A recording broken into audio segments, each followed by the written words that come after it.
Thank you, Mr. Chairman. Thank you all for being here and the work that you do every day, helping the folks that have served us in Missouri.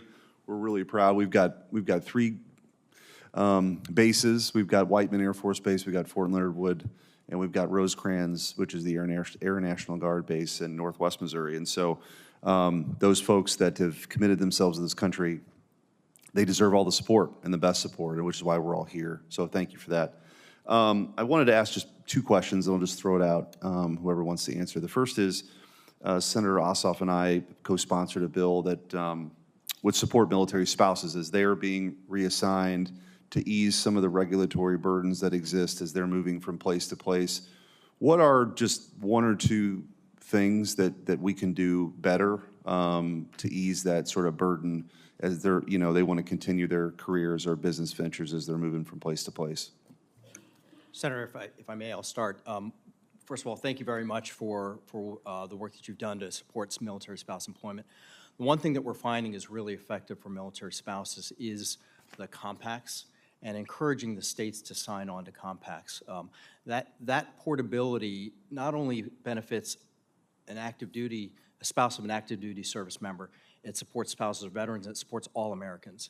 And so the more that we can get states to sign on to those compacts, I think we'll find that we'll have greater portability.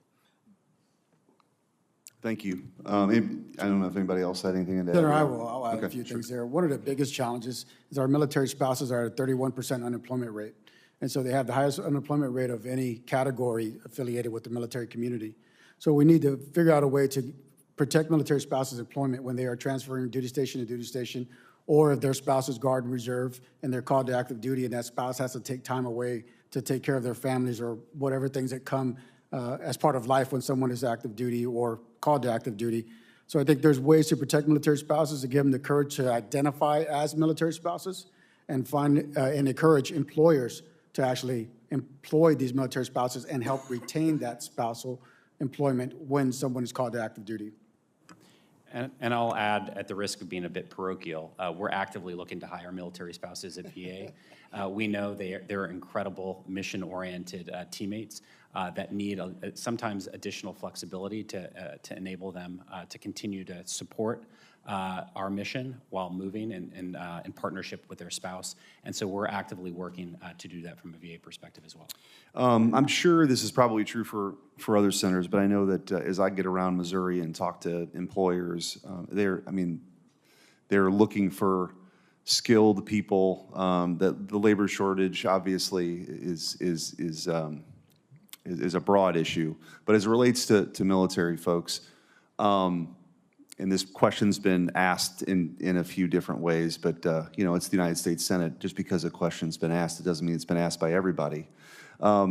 Your sort of take on what are a couple of things that we can do better to make sure that our military servicemen and women, while they're in active duty, can avail themselves to as much of that training as possible as they transition, because there is a great need out there, and I know that a lot of employers are really looking for people who've served the country as well. What are just a couple of takeaways that we can take back home and work on? Senator, I'll start on that.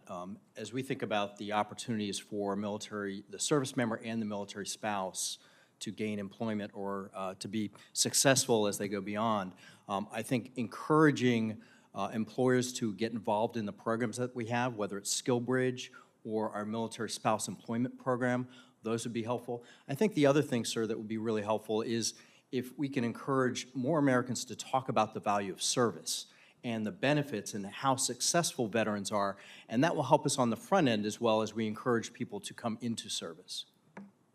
I would just briefly add, one of the things I heard when I joined Hiring Our Heroes in a community event with the health and life sciences industry is that oftentimes companies will have incredible veteran candidates. They may not have a position that they can offer them, but they think it's a valuable resource. And so it's making kind of that connective tissue a little bit stronger so that they've got colleagues in industry who they can refer those incredible candidates to, even if they can't offer a position at that time. Thank you. Thank you, Mr. Chairman.